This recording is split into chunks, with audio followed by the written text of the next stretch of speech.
What up, world? You are now rocking with the Patio PolitiCz. Yeah, what's cracking? Easter Deal. It's your friendly neighborhood man, J5TH in the building, man. Top of the morning, top of the afternoon, top of the evening to y'all. We got a dope ass show for y'all today, man. I got family in the building, man. This is my brother, truly a brother. I know y'all hear me saying that a lot, but I mean it sincerely. Blood couldn't make us any closer. Today's title of the show, while he ponder on it, is called Everybody Loves Chris. All right, now y'all familiar with the show. Everybody hate Chris, but in this term, we talking about everybody love Chris, man. Dope individual, beautiful human being. Was the first to invite me to his wedding. So fuck all y'all that know me that ain't invite me to y'all wedding. You get what I'm saying? But want to call me y'all brother. So while y'all do what y'all do, we gonna do what we do, and we'll be back after the theme like this. Let's get it. We hope you stay a while, 'cause it's right for life. Trying to be part of your life. We got whatever you like. Come on and just give us a try, yeah. 'Cause it's right for life. Trying to be part of your life. We got whatever you like, yeah. Come on and just give us a try, yeah. I said it's right for life. Come in with the shows that you like. We trying to be the best on the mic. DJ playing cuts that you like, yeah. It could be the start of your day, or maybe just the end of your night. But if you're rocking with us, Patio PolitiCz is gonna do you right. Oh, 'cause it's right for life. Trying to be part of your life, yeah. We got whatever you like. Come on and just give us a try, yeah. 'Cause it's right for life. Oh, trying to be part of your life. We got whatever you like. Come on and just give us a try, yeah. We hope you stay a while. We hope you stay a while, and if you don't, man, Trouble T Mills said we gonna pray for you. Today we gonna pray for you, man. We ain't gonna kidnap you, put you in the back of the trunk and do our usual. We just gonna pray for you on the Sabbath, man. So we back. We live. Y'all good back there? Because y'all laughing, man. This ain't no comedy, man. We talking real today. So before we went into the theme, y'all, I had gave a brief synopsis or quick treatment of this incredible human being who's very dearest to my heart, my fam heart, who's on the show, and it's an honor and a privilege to have him on. You guys, you know, like I said, blood couldn't make us any closer. He's a proud, great father, great husband, great individual, the dopest editor I ever came across in my life. No shot to all the ones before him, you know what I'm saying? But we have a dynamic chemistry, man, that's just heaven sent. And yeah, I'm gonna let him talk about himself in a second, but I just had to give him his flowers real quick. But without further ado, I'd like to bring to you my brother, CT Chris. Chris Thomas, what up, man? I'm good, man. Good. How you feeling, man? I'm good, man. I'm happy to be here. Man, I'm blessed to have you, dude. It's so many different ways, man, we can start. Oh man, take. Okay, so before we start the show, yeah, we always ask everybody what are their what's your purpose, pleasures, and passion in life. So purpose. Share ours, yeah. Purpose, pleasures, and passion. Any order. Purpose. I'm out here just trying to influence people for the best, man. Yeah. I'm trying to push people to their greatest potential. Mm-hmm. And, passions. Man, I love winning. Yeah. I love when people win around me. I love seeing people win. I love pushing people. I play basketball with you, so I know you like winning. Yeah, I love winning. And I was on the other team. I wouldn't know your team. You was working though. I ain't gonna lie. What's the last one? And the pleasures. Pleasures. Yeah. I like to be around family, man. I'm fulfilled when I'm around family. So yes. That's what brings me pleasure, man. When I see my family is good. Okay. Speaking of family, man, like take us to the origin, like where you were born and raised. You know, what side of Cali you from, all that stuff. Born and raised Long Beach. Shout out to LBC. North side. Okay, North side. So it's different sides of Long Beach. Yeah. North side is closer to Compton. Okay. So I was literally right, like on that borderline of Greenleaf, which is where Compton starts. Now is that what a 91 joint is? And sir, yes, got sir. you. Okay. Born and raised over there, man. I was sheltered, bro.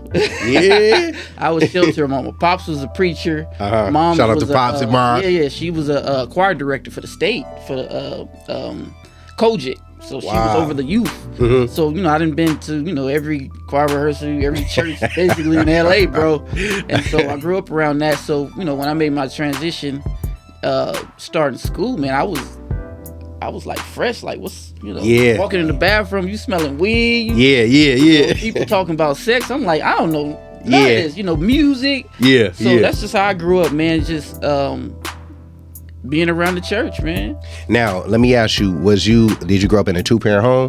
So I grew up, moms and pops was together until maybe 12. Then they got divorced. Okay. So once that happened, of course, that whole spiel. But pops never like left. Yeah. He left the house, but he never left. He was always present. So I was fortunate to, and a lot of people, when you look back, you realize how good you had it. Like there's a lot of people that didn't have their pops. Man, yes, a lot of people, and I lived in the house my whole life. Mm-hmm. A lot of people didn't have that, so people always come to my spot. I'm like, why you always coming over here? Yeah, like, man, you got a foundation, bro. Foundation. You ain't living in an apartment. You ain't moving. And then we see your pops coming over here. He's sitting on the porch with you talking. Yeah. So I'm fortunate to have that, man, growing up. Now let me ask you: is this the same crib in LB where you? Yes, sir. So that's a stable. Yeah. I've been there since 5 years old. I remember moving in, bro. It was a turtle. It was a turtle in the driveway. It was like in the backyard. Yeah. And 5 years old, I moved in, and ever since then, man, mom's just kept the spot rolling. Wow. So I'm grateful for that. Wow. Now let me ask you, man, because I know a lot of times, I like say for myself, I grew up in a 2-parent home, but during arguments and chaos, it was always a lot of talks about going their separate ways. Absolutely. And it will fuck me up. Yeah. And I would already be picking and choosing who I'm gonna go with and who. So did you happen to go through that when it actually happened, or how was that dynamic? Man, that's crazy. Or how did it affect you? It for sure. Maybe I couldn't vocalize it. Maybe I couldn't put words to it. But I remember sometimes just going to school and just sitting in the classroom, just spacing out. Yeah. I knew the argument they had before I left the house. So I'm thinking about that. The teacher, they ain't really understand them, what's going on outside. So they saying, Chris, pay attention. Yeah. And then I'm acting out in class. I'm not listening. I'm getting kicked out. I'm getting sent to the principal's office. I'm doing all that. I'm receiving. It's like I'm a problem child, but really I'm struggling trying to express what's really going on. Yeah. So for sure. Yeah. I think anybody who's parents who've been divorced, they experienced something like that, to where maybe they couldn't express it, but they knew something was taking their focus. Exactly. Now, did you attempt to verbalize that to moms or pops? Nah, I didn't. Okay. And I wish I could. I wish I had. I wish I was able to communicate to them, hey, what y'all doing is affecting me. Yeah. Like, y'all thinking about yourselves right now. Truly, yeah. Right? I know y'all having problems. Y'all can't really get things, working, but y'all got 3 kids. Yeah. And I'm speaking from my experience. I can't tell you what my older brother, what my younger brother is experiencing. I've talked to them separately, and they experience things differently, but it's like, yo, we should have probably just had a family meeting. Y'all separating us. Y'all getting separated. Y'all separating us. So yeah, for sure, man. Damn. So you the middle child? I'm the middle child. I got a Callie. Shout out to Callie, big bro. Callie, he about 4 years older than me, and then I got a younger brother, 6 years younger than me. So that's different generations, bro. Yeah, that's what I'm saying. Oh man, so Callie, what, 80s, baby? He 80s. He 87, I think. Hey, shout out to the 80s. Yeah. Yeah. That's cool. That's cool. And I know you got to be 90s because I'm 91, bro. Ain't nothing wrong with it. Ain't nothing wrong with it. 90s, bro. We still low key. You got an old soul, CT. So that's what I'm like. Ain't nothing wrong with it, man. You good. Now the 2000s, I can't say nothing. Yeah, now baby, bro. It's like It's tough. Now, what was your dynamic like with your brothers being the middle child? Did you have the middle child syndrome? It's funny, man. I hear people say it. Maybe I think a lot of people don't believe it, but it's a thing, bro. To me, it was a thing to where the oldest, I feel like the parents, when they had the first child, they really trying to figure things out, man. Right? They trying to figure things out, and then when they have the second one, they've kind of figure things out, so they treat the second one different. Okay, different, and then they have the youngest one. They spoil the youngest. Man, come on, dude. But this is what I've in my household growing up, and this may not be for everybody, but I feel like because they made so many mistakes with my older brother, they tried to fix it, and then because the youngest one is there, they try to fix that one. The middle one is kind of forgotten about. So that's my experience, and I've talked to a lot of people who had the same experience. It's weird, man. Wow, damn. So not putting shout out to Cali, not putting his did he get in a lot of trouble and shit? Cali was a problem, bro. Cali was a problem, and I'm like I said, I'm 4 years younger, so I'm looking up to him. Yes, and so I'm seeing him do some stuff, and I'm like, bro, I ain't that crazy. I ain't that crazy. But I understand, man. I understand that he didn't know how to express himself. Yeah. It's like so many young people growing up in the neighborhood, we don't really know how to express our emotions like that. Exactly. So, we act out. Exactly. Now because we're gonna bounce back to the parenting thing, but you being a father, seeing that with what happened with your parents and being married, do you go about things maybe different with wifey in terms of maybe communicating, arguing? Are you teaching her babies to vocalize their emotions or whatever? Absolutely. Yeah. But I will say that in the beginning it was difficult because I didn't know I was doing what I saw. So that's where the problem became, where my wife, shout out to wifey. Yeah, shout out to wifey, man. Shout out to wifey, man. Scorpio sis. For real. So she was able to say, hey, Chris, you're doing this. Hey, Chris, you're doing that. And, at first, you tripping. Man, but then becoming mature and realizing, man, I am doing some of the same stuff I saw my parents do. So we really worked together and tried to create, like you said, a space where our kids can communicate and say, hey, I'm feeling this way. I got 2 girls, so they're low-key emotional, so sometimes you gotta sit there, Daddy, you hurt my feelings by telling me I couldn't watch this. I'm like, well, you can't watch that, but it's the way that I talk to her. And I want her to be able to say, hey, Dad, I didn't like that you did this. It made me feel this way, because I didn't have that growing up. Man, so, likewise.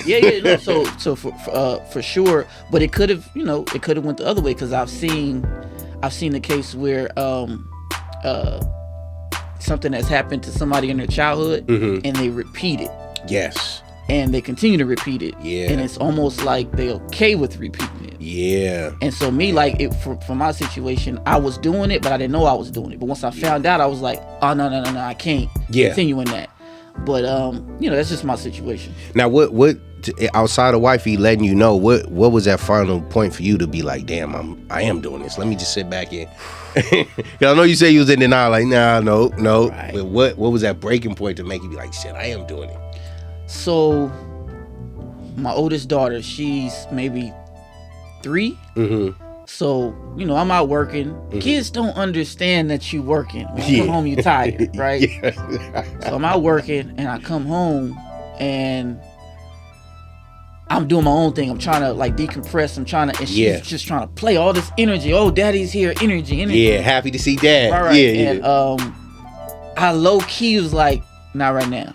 I kept saying, not right now. And it basically went through that whole night of saying, not right now. Not right now, yeah. And I remember that. I remember when I realized I did it, that I didn't come home and play with my daughter at all. Yeah.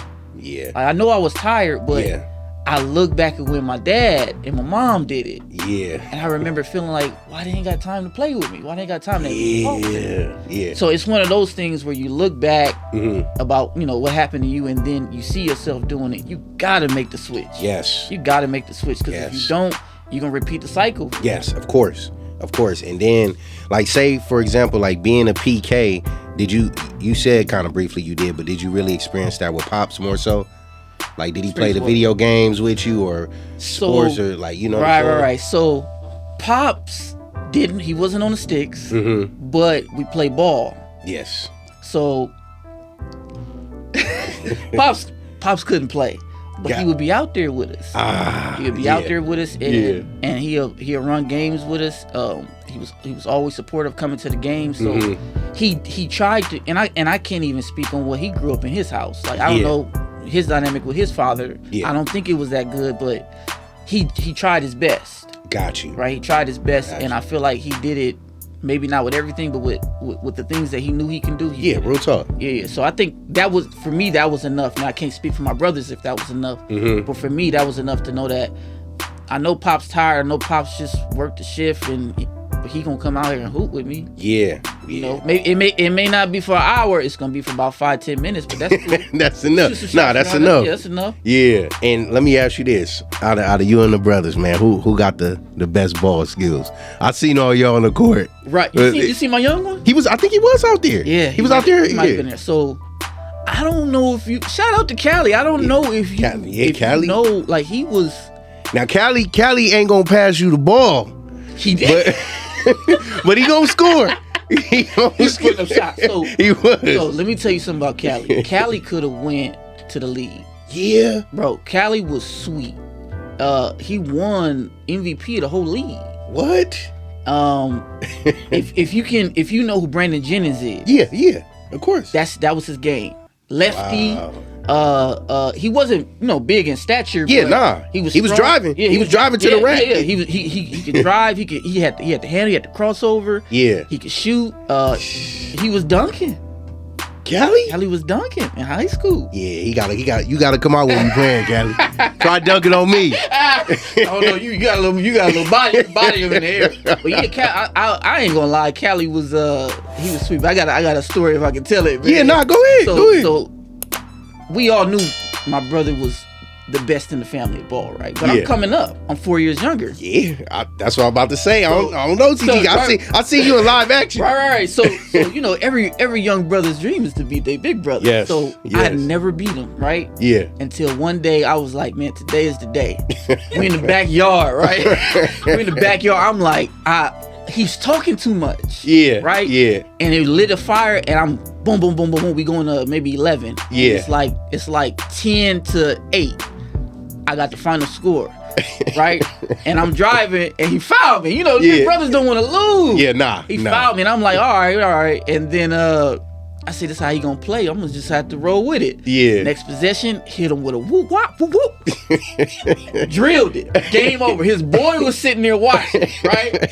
His boy was like, ooh, right? Yeah. And after I said, I'm done. I'm going in the house. He said, no, you gonna play me again. I was like, I ain't playing no more. Yeah. And he was heated. He was how we ended up getting in the fight. Because I didn't want to play him. I didn't want to play. I got my win as a brother, as a younger brother, and he wanted to play. We got in a fight because I didn't play him again. But I was okay with that. Yeah. Oh, you can't be doing that shit. Nah, man. They tried to bully me, but I was like, at some point, young brothers got to rise up. Nah, real talk. Got to rise up. Hey, man, we gonna come back with that. We gonna take a quick break, man. More on the Patio Politics. It's Chris J. Fifth. We here, man. We'll be back. A culmination of powerful properties that create balance and produce good energy. Cultivating a culture of mindfulness is a daily battle. We target your inner me.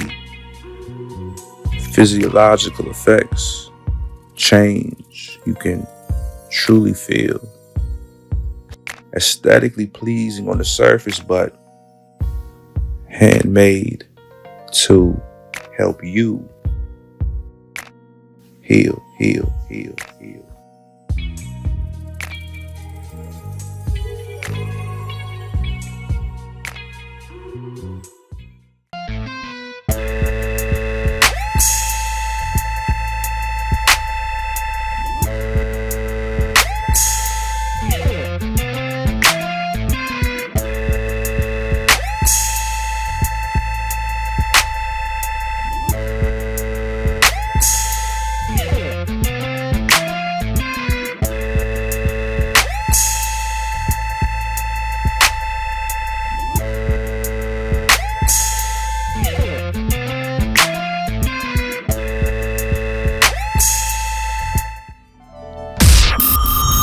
Yeah, You are we back. rocking Patio with Politics. Patio PolitiCz. Chris, man, you good?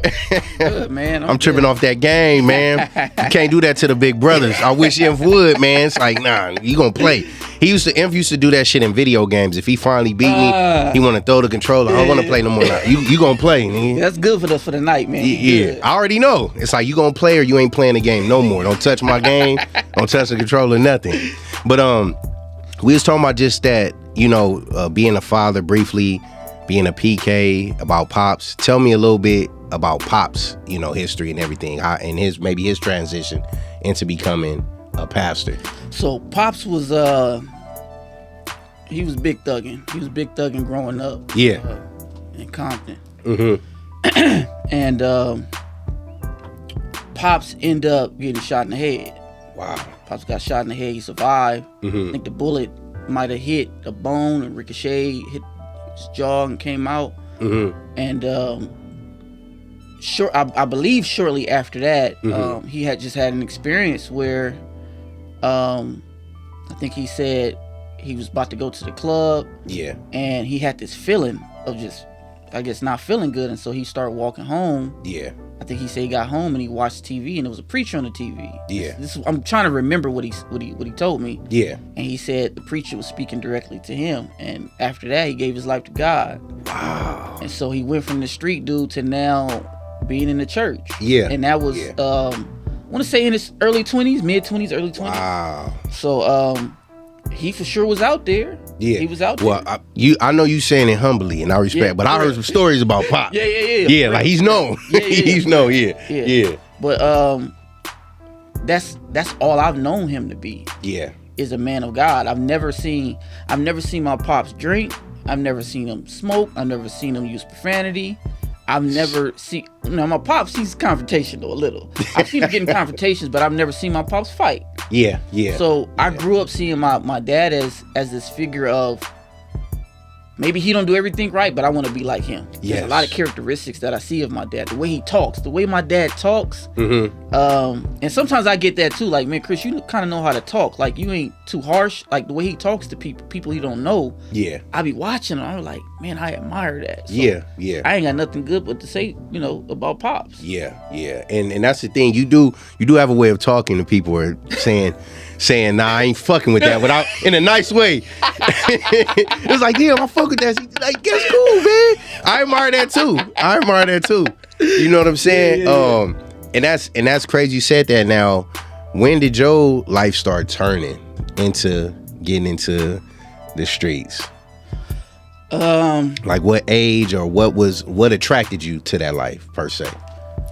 So I am sheltered, right? I'm going into middle school. Like I said, I'm walking in the bathrooms, people fighting, smelling like weed. I'm not knowing this is how people living. Now, is this middle school in LB? This is middle school. This is literally maybe 3 or 4 blocks away from my house. Oh, okay. In Long Beach. Yeah. It's Colin Powell. So this in the hood still.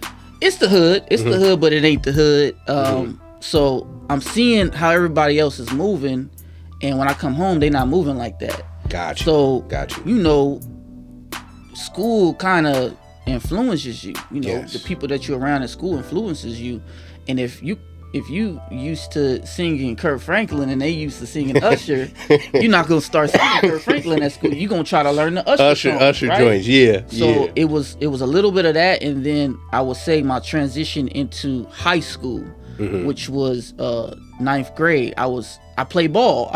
I basically, and it's funny when I think about it, I use ball as like a cover. Like, I didn't want people to see I was this church Christian boy. I wanted to play ball, and I was sweet. So now everybody didn't think about, hey, Chris don't be cussing like that. Yeah. Chris don't be fighting like that. He don't be talking about smashing all the girls like that. Yeah. He's sweet at ball. Yeah. Right? So I ended up using ball as a cover, and I became in the yearbook most popular, most athletic in the yearbook. Wow.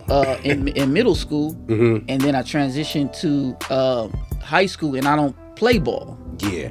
So that cover kind of moved. Gotcha. And so now I'm like, dang, what I'm gonna do at lunch? I can't hang around the basketball players, and it's wild. I'm at Long Beach Jordan. Yeah. Oh yeah. It's wild, Damn. right? And I'm like, yo, this is an experience I never experienced. So never told this story, bro. Yeah. I was eating lunch in the bathroom by myself because I didn't want to be influenced or try to fit in. So I said, let me just do my own thing. So I would either eat lunch in the bathroom by myself, or I would stay. Shout out to I can't remember her name. It was a Spanish teacher. She would let me eat lunch in her classroom. And I did all that just so I wouldn't have to fit in. Yeah. And then I was like, I don't want to do this no more. So I said, I'm gonna play ball again. Yeah. So you got basketball again. Basketball again. So I go to the coach and I say, hey man, I want to play. And the coach know who I am because I'm sweet, right? Yeah. From middle school. Yeah. And so he was like, bro, you don't have to try out. Just come to the tryouts and sit in the stands. So I come to the tryouts, sit in the stands. Yeah. I've been at this school for about 6 months. Nobody knew who I am. Yeah. So now tryouts come, I'm sitting in the stands, and coach, all the players on the court, he said, yeah, he's our starting point guard. What? And so everybody in the gym looking at me like, who is this dude? We didn't see this dude. And I promise you, all the girls start walking up, hey man, who are you? And so that was my cover again. So I started playing ball, and then one day, shout out to my boy Slim. You know that Slim? yeah, shout out to Slim, man. Some clicks started to happen at the school, and they was doing music. Yeah. So I've been doing music because was you? That's what I was going. Was you already into music? I've been doing music since about 13, 14. When my brother brought a microphone home. Oh, okay. So after this. Yeah, we can get into that. We can get into that. But he was like, yeah, they doing these songs. I was like, yeah, I rap. He was like, you sure? I was like, yeah, I'm gonna play you some stuff. I played him some stuff. He was like, hold on. He go talk to the seniors. I'm like a sophomore, or I'm a sophomore. He go talk to the seniors. All the seniors come up to me, hey, you hard, like we want you to make our theme songs. So I start writing, I start recording, and now I kid you not, bro, I'm up. Yeah. At Jordan, I'm up, right? Wow. Everybody know who I am because of music. Yeah. I got another cover. Yeah. So first it was basketball, now it's music. Now it's music. And now that I'm doing music, I start just living what I was talking about. Damn. And that's when I start transitioning to smoking. Yeah. The girls. Damn. And then getting into the fighting and into the street life. Cause I've always been the type, I'm not gonna I'm not gonna be two-faced. Like if I say I'm doing something, I'm gonna actually do it. Yeah, exactly. Right. So I'm not gonna say, yeah, if you come up, then I'm gonna fire on you. If I'm not actually fighting people, I ain't gonna say that out. Damn. So that's kind of how I transitioned into just doing that. And then, once you start drinking, once you start smoking, once you get involved with those with that crowd at school, that's kind of who you become. Yeah. If you don't know your identity. Exactly. So that's how it happened. Now, was your brother a part of the same shit you was into too, or y'all was basically on two different waves? Because I know by the time he was in high school, he was out. Yeah, so when I'm a freshman, when I'm a freshman in high school, he's a senior. Got you. He up. He big boy. He a big deal on campus. And so when I come through, I'm seeing how he moves, and he is moving the same way towards like, yo, we don't see this Clyde at home. Like, you living a whole nother life out here, but you in the streets. Yeah. And so, I can't speak for him, but I think we had the same experience to where I'm not gonna say we got turned out. Yeah. But I am gonna say we had influences that weren't in our house. Wow. So our house didn't raise us to be like that. We got that somewhere else. Now I know where I got mine from. I can't speak for where he got his from. But sometimes that's just how it happened, man. Now you saying that you became like basically a product of the music you was doing, or you think Pops had any influence in that, just energetically, like his energy kind of jumped on you in a sense like that? So the thing about Pops and Moms didn't know what I was doing. Yeah. They didn't. I don't even think they knew I was rapping. Yeah. I don't think they knew when I walked, like, bro, when I walked on campus, people singing my songs. They talking about, man, we was just at this party and so they playing your stuff. Like, I was rapping. Yeah. I don't think they knew that. They didn't know that I was out smoking and drinking. Yeah. They didn't know any of that. So I don't think he influenced any of it. Yeah, but I mean, like say, like, we got generational curses. Right. I see what you're saying. From the fact that he was doing that back then. Yeah, that could be a thing. That could be a thing to where, Chris, you doing the same thing I was doing. Yeah. And possibly it was the environment that he was in, and possibly it was the environment that I was in. That's what kind of connects us. But I for sure heard stories about him, and I'm like, yo, you was out there gunning. Yeah. You out there. Like, I remember he said something, not to put Pops out. He said something like, yeah, he used to roll around, just shoot at people. I'm like, shoot at people? For what? You should have a reason, right? So I wasn't on it like that, but for sure I think that whole generational thing to where I believe, you know, I believe we live in a spiritual world, yes, right? Sir. So yes, spirits, the same influence that maybe in the spiritual that happened to my pops, it could have jumped on me, could have jumped on my brother, could have jumped on my younger brother. Yeah, that's what I believe. So, absolutely, when I tell my dad some of the stories some of the things that I've been through that he didn't know, he'd be like, man, I used to do that back in the day too. And I'm like, wow.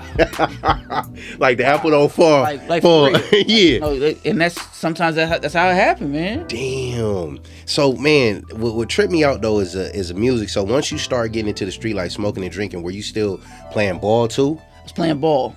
So, man, it was like, so you needed a 2-point something to play. And man, now that I think about it, man, ball really was that border. Yeah. To where I wanted to play so I wasn't gonna do too much. Yeah. Right? I wasn't gonna get too involved in the streets and start like missing practice and stuff. Like I wanted to play. I like my brothers that was on the team, my coach. I like winning. So basketball was really that thing that kind of kept me balanced because I could have went far left, and the people was around. I had family members in the streets, so I really could have went far, but basketball kind of was like that thing that kind of held me. Man, and shout out to the Compton family, man. Benji Cuzzo. What up, baby? Tony, shout out. But damn, Chris, it's like listening to the stories like you was borderline in a b-ball and the streets, but whatever, and even in the music, either way you could have went. Either one could have went either way, and I'm doing music like pre-Instagram, pre-Facebook. Like we had MySpace, and we had we didn't really have social media to where I can just go live, right? Yeah. If we had live when I was in school, bro, I would have been famous. Wow. Like the following that I had my whole school. I had different schools, Poly, Lakewood. I had all these schools on board. What? So imagine if we did a function. We used to be at Long Beach Town Center. We'd be like 50 deep, like thick. And I just think about how far if somebody would have been there. Hey man, like you can actually on the business side, you can actually let's actually do some original stuff. Let's find you a manager. So you was doing covers, or? I was doing all covers. Yeah. I had no original music because at that point I was so ignorant. I didn't even know it was producers out there like making original beats. That I had access to. So now you can find a producer. You can just go on Instagram and find a producer easy. Or go on YouTube and just find a track. Absolutely. Wow. Right? But back in the day I was doing covers. I was doing T-Pain, Lil Wayne tracks. Anything I can get my hand on the instrumental, I will go on YouTube, find the instrumental, record over it, and make it my song. Damn. And I can't tell you how many songs I made, Jay. Like I made a lot of songs. I'm still waiting. I don't have none of them. No. They so what it was, MySpace had this thing where you could put music on there. Yeah. That's gone. So you can't go back on and find none of your music. Oh, that's crazy. So back in the day, I guess I'm telling how old I am, we used to do CDs. You put all your music on a CD. And I know you ain't got the CD. No CDs, bro. Damn, I still got CD players, CG. Don't do that, man. I remember going to my mom's house, seeing all these blank CDs. And I'm like, I know some of my stuff is on here. And it wasn't. I feel like I may have went through maybe like you gotta check 10, but I was check like, that patience. We need 50 CDs, bro. Because you gotta put it in. It gotta spin. See, you ain't patient. See, give it to me.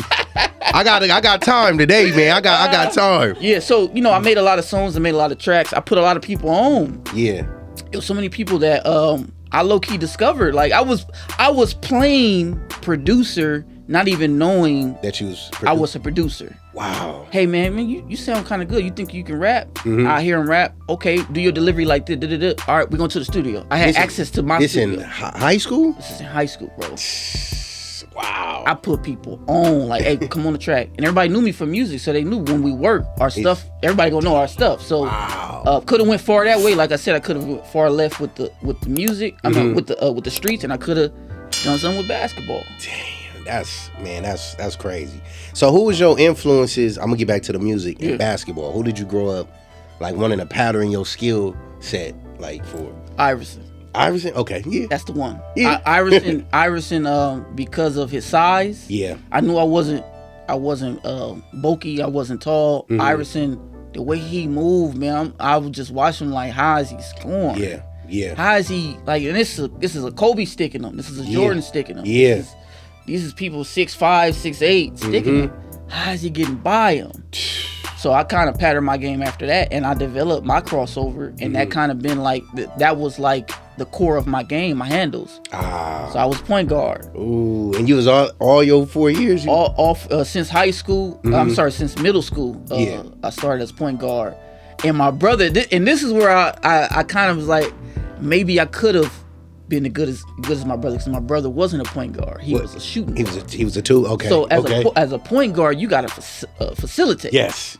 You don't look. When we played, you was right. You gotta facilitate. You ain't looking to score. You looking to set other people up. Yeah. So my brother was a shooting guard. They passed the ball to him, and he woo. Now the shit makes sense though. CT, why you was Cali had 30-40 shooting attempts per game. 2 assists, man. Hey, and he probably missed half of them. Yep. But he don't put the shots up. Hey, but that's what he that's just what he used to as a scorer. That's what you do. That's what you do, man. And I played the two when I was young, but I was so timid to shoot, because if I missed that one shot, now I'm playing defense. Let me ask you, why were you timid though? Because I'm like, man, I'm gonna let my team down. I'm gonna see the ahs and all that shit the teammates do. So you said something very important. This is for everybody who play ball. Yeah. I was timid until one of my coaches said, just go. Yeah. Don't think about missing. Don't think about making a bad pat. Just go. Just go. And when I went, I kid you not, like, it opened my whole game up. Man, it started being fun to you. There you go. Man. When you're on the floor and you thinking about making mistakes, you're going to make mistakes. Exactly. But when you're free, you're going to be able to let loose. You're going to be able to actually play like you. And you're going to be able to be impactful. Man. So... And that applies to life. Absolutely. Man. Don't go into anything timid. Don't go into anything fearful. Man. Go in with confidence. But it's kind of hard when nobody is building you up, lifting you up. Yeah, exactly. Especially in the basketball realm. Like, if I didn't have that coach, who knows? I would have been some guy off the bench. Scared to shoot the ball, making mistakes every time. I know players like that. Yeah, real talk. But when I'm players like that, when I'm on in a game, but when I'm at the park one-on-one with them, I'm like, man, you sweet. Like, why you don't do that in the game? Yeah. Confidence, bro. Timid, yeah. Damn, man, okay. We're going to take another quick break, man. We here with Chris, J5TH. We'll be back after these messages. Sir. Yes.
You are now rocking with the Patio PolitiCz. JF and JLP, the host, man. Mac Main, Shanga, the whole gang.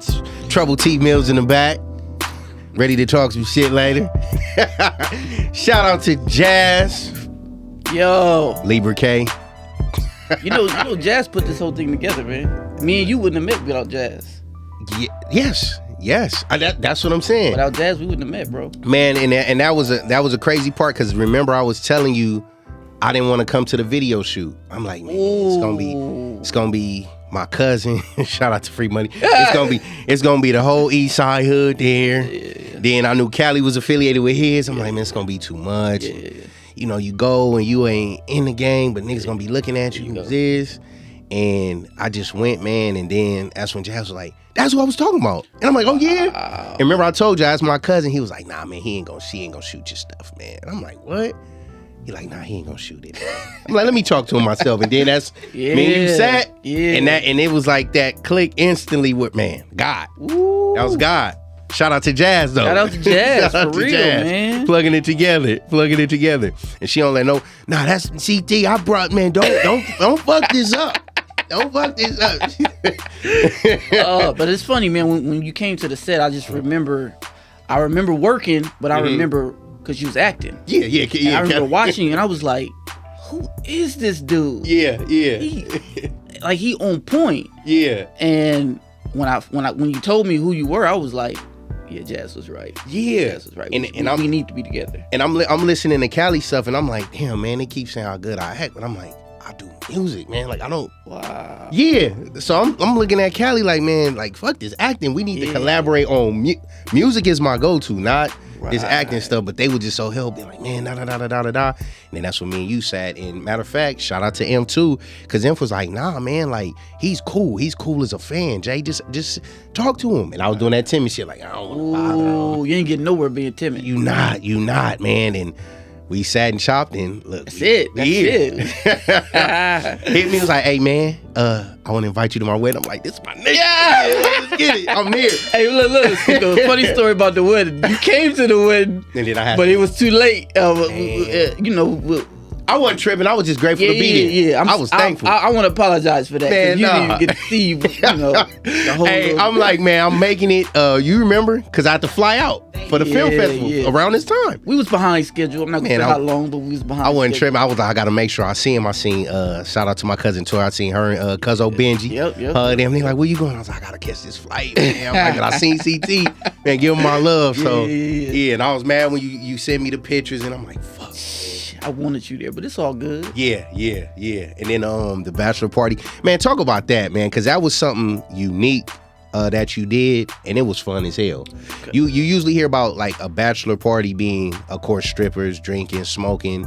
I'm gonna call it the bullshit, but yours was different. You had pops on the grill. It was all men. Everybody was cool as a fan, congregating. Then we got into like 10 games of basketball, and the vibe was cool. Wasn't no fights, wasn't no arguing. That's another reason. And see, I was playing around on the court then. Ooh. Because a lot of people usually they play games when we running. Nah, they take that shit a little too serious for me. And I'm a football player. Got you. So I'm like, man, I don't want no static with I want to be up here fighting, fucking up CT thing, man. So let me just. But nah, it was fun though. Right. It was all family. All family was there. So what happened was, I'm a Christian man. I'm a man of God. Yes, sir. And I didn't want that traditional, you supposed to have a stripper, right? Yes. One, my wife wasn't into that. Yeah. But I said, what can I do to bring everybody together and just have fun? Mm-hmm. And I was like, well, I play ball. It's free to get a park. Mm-hmm. Pops is do the ones and twos on the grill. Let me just have a little basketball joint. Yeah. So that's how it came about. Me not wanting to do something that everybody else does. Exactly. And then I feel like it came out good, and they had the little presentation at the end where they gave me the box. Man. I used everything in that box. I ain't gonna say what's in the box, man. Shout out to the box. Yeah. And the music was dope. It was, and that's when I started seeing like, okay, CT. I already knew you was musically inclined, but just hearing the Pop's influence of the music that you was playing, you had the old school, 70s, 80s. I'm like, okay. That was the theme, bro. So let's get back to the music. Who was your musical influences? Like, go back to that time when you said Cali brought the mic to the crib and boom, boom, boom. Yeah. So you mean musical influence, like in the industry or just in general? Just in general. So my brother brings a mic home. I'm like 13, 14. Mm-hmm. I don't even know. It's a mic like that. Yeah. Like mic like this. I don't know what this is. I just know. I mean, I've seen my mom in church with the microphones, but I didn't know that this was a recording mic. And he says, yeah, man, you hooked this up to the computer and you record from this program. It was called Magic Music Maker.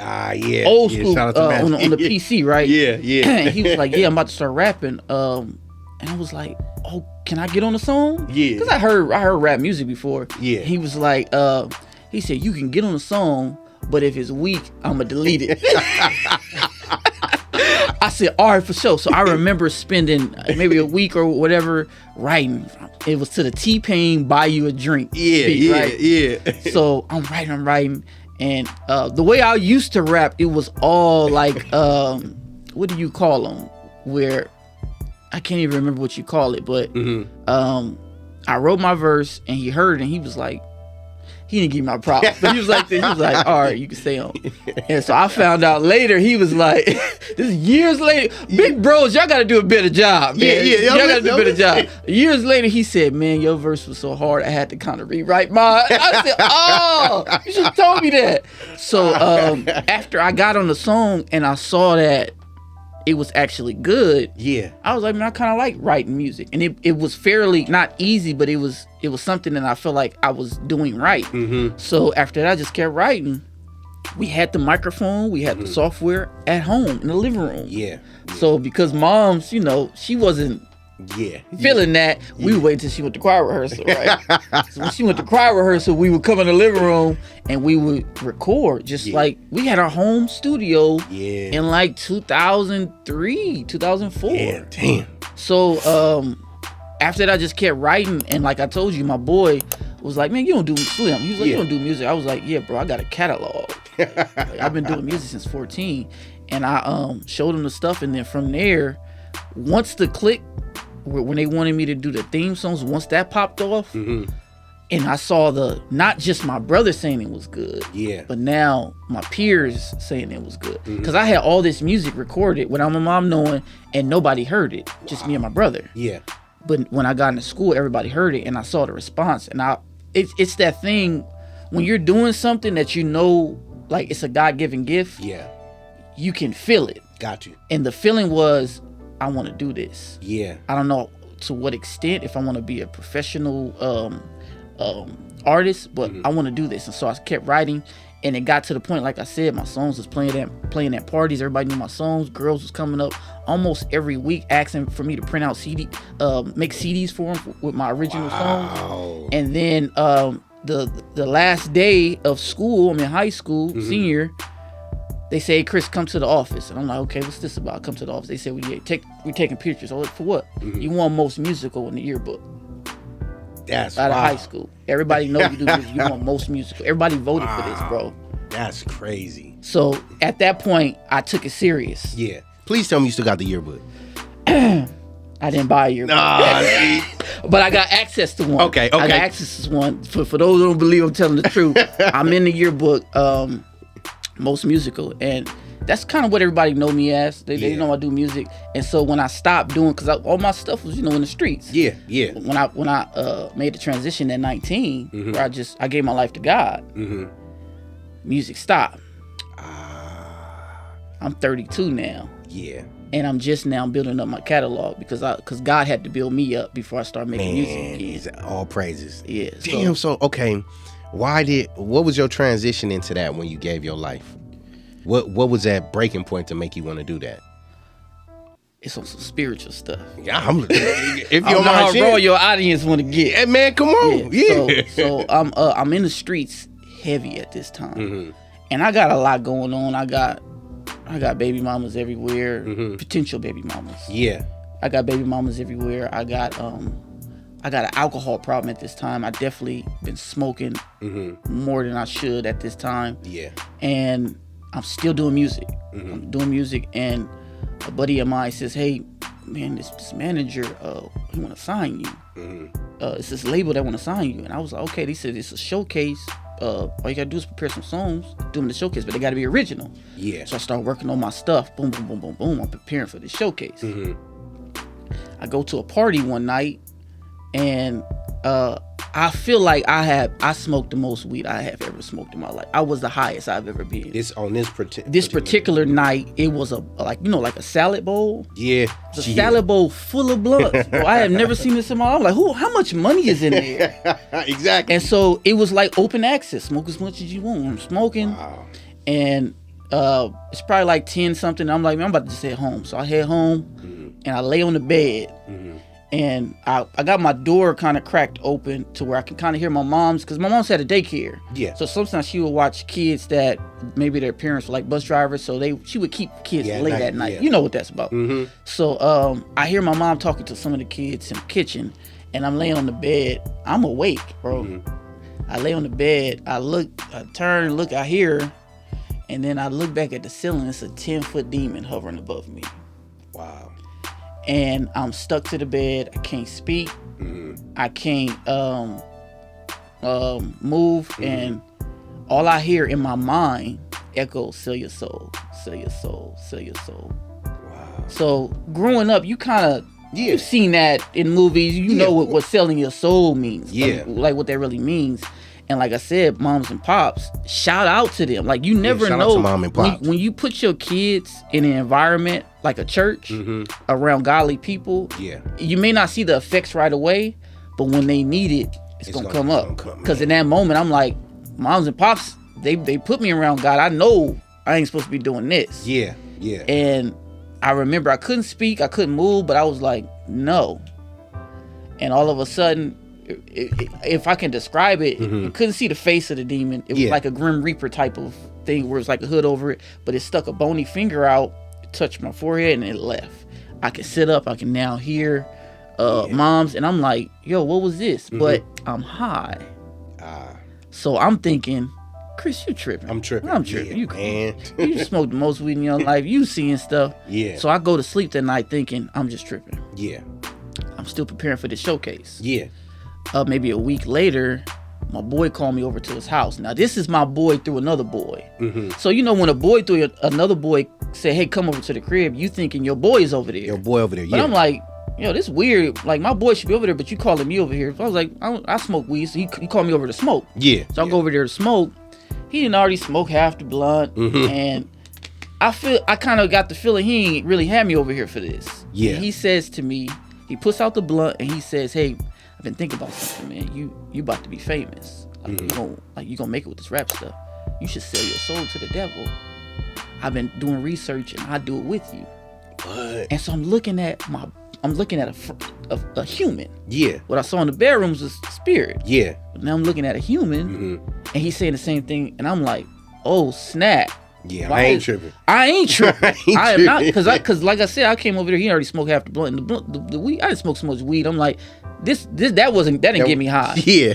So I'm like in my right mind right now, and I'm hearing him say this, and I remember looking at him. I'm like, yo, I'm not talking to him. I'm talking to something else. And he was serious. Bro, he was like, you don't say nothing like that. Nah, real talk. And don't be serious. Yeah. Yeah, you don't say. That's like somebody saying, yeah, I want to go murder somebody, and I got the gun right here. Right here. It's like, yo, you don't just like.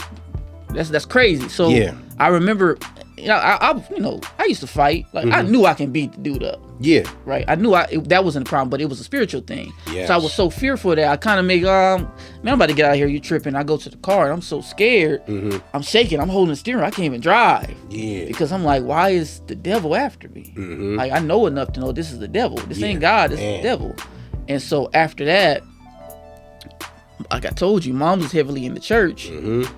Shortly after that, it's before the showcase. Yeah. She said she come in my room because I didn't want to go to church every Sunday. Yeah. Right. But she came in the room this one day. I had never heard her say this in my life. She said, "You don't have to go to church today. Just clean up the house."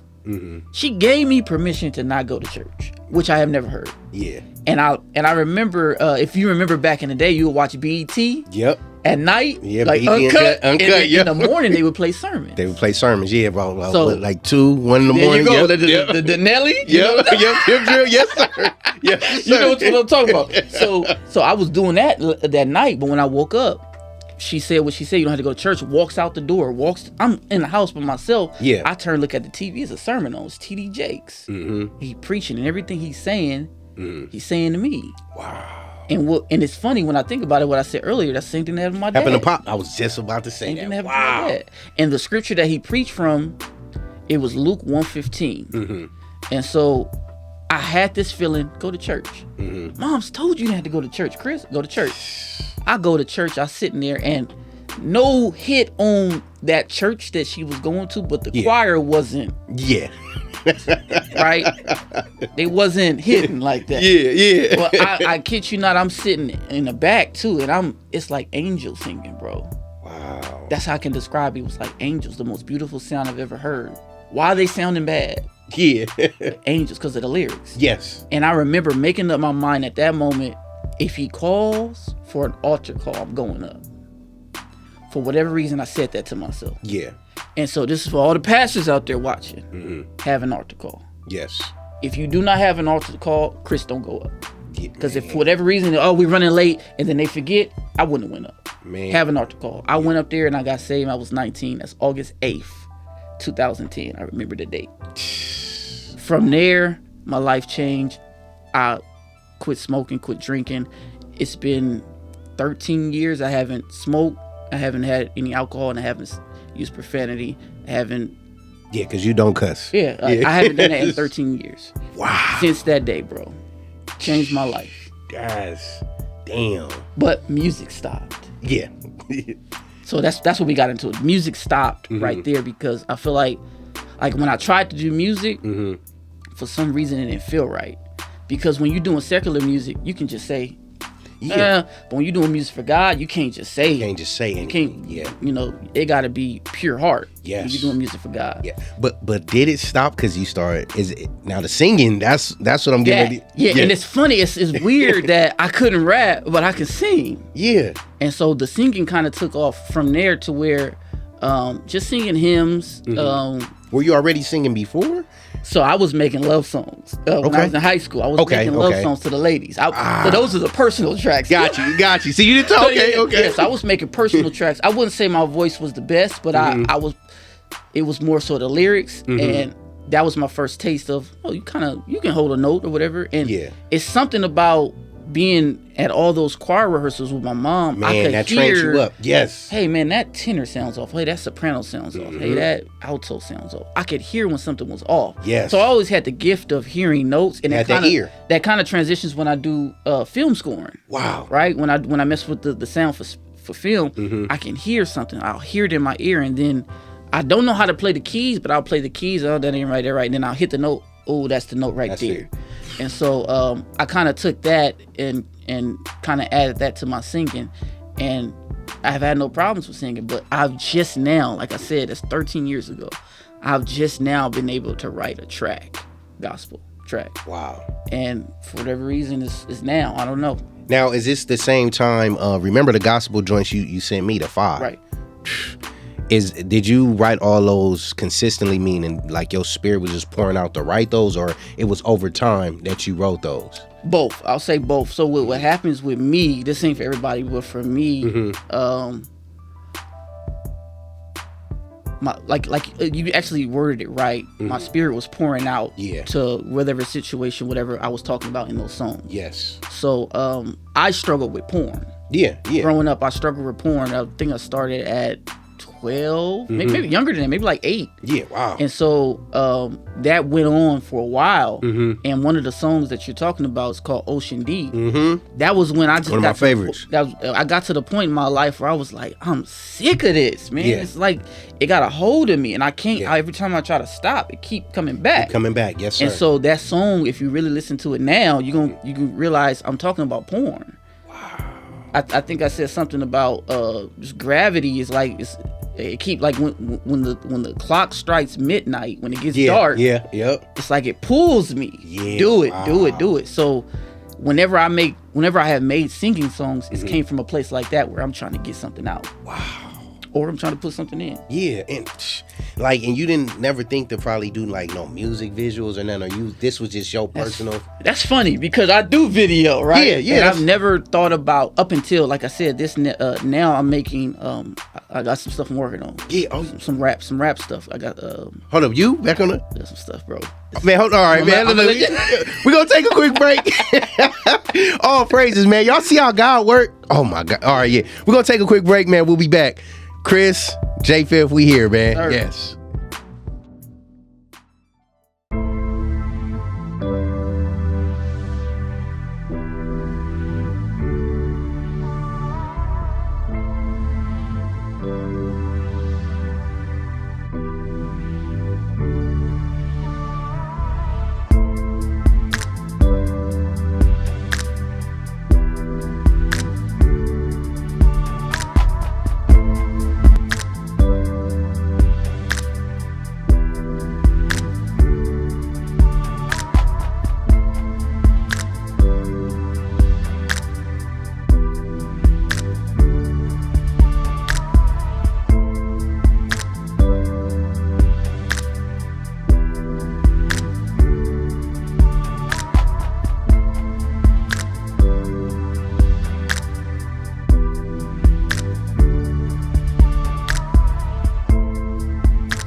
My name is Thomas Sheldon.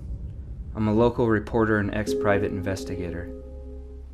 I've covered many stories, but nothing as intriguing as this. Where there's more law, there's less justice. If we have never known justice, how can we ever relish in peace? If the lawmakers in the streets cease to be just, who will be the judge and jurors of them? I've wondered. And then there was the council.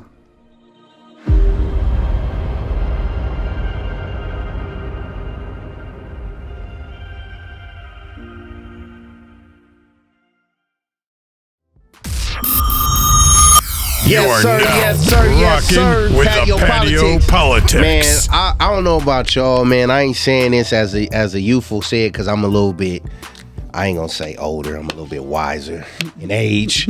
They say no cap, you know what I'm saying? No BS. Man, this has truly been a blessing to me, brother, just hearing this. Yeah. And you know, oftentimes when we do this show, we like, not only I get blessed, but the viewers get guests, but even, you know, like Jazz and T them in the back, it's just a revelation hearing the power of the Most High, how he works. Yeah. And how he brings his how I like to say his X-Men together, his superhuman beings together, to just be able to be of influence to the world and show the power that he has in us. Right. Oh my man, come on, dude. So you talking about the music, because I ain't gonna lie, man. You told me some years ago you was going on a hiatus. It was like somebody breaking up with me and everything. I'm like, oh. I had a meeting with you, dude. Yeah, I was like, hey, I got to be face to face when I tell them that, you know, I'm stepping away a little. Yeah, and I understood, you know, I was just making my transition spiritually too, and doing a lot of reading, and I understood, and I'm like, man, I support you. And it took after that, you know, projects, I'm like, man, we was here, man, you know, and I'm like, we championship team. And I'm like, I gotta go to God, you know. And you had other people coming to me like, where's ET? Where's ET? Yeah. And I'm like, he taking a hiatus, man. What? I'm like, hey, man, I support my brother. That's a love, though. I support an understanding, and I believe that's the true key to brotherhood, is being understanding and not getting understandings misunderstood because of self-preservation or worrying about anything. Because the first thing I'm thinking about, man, he's a father. He's getting ready to be a father. He just got married, and it inspired me to want to have that. Wow. No, for real.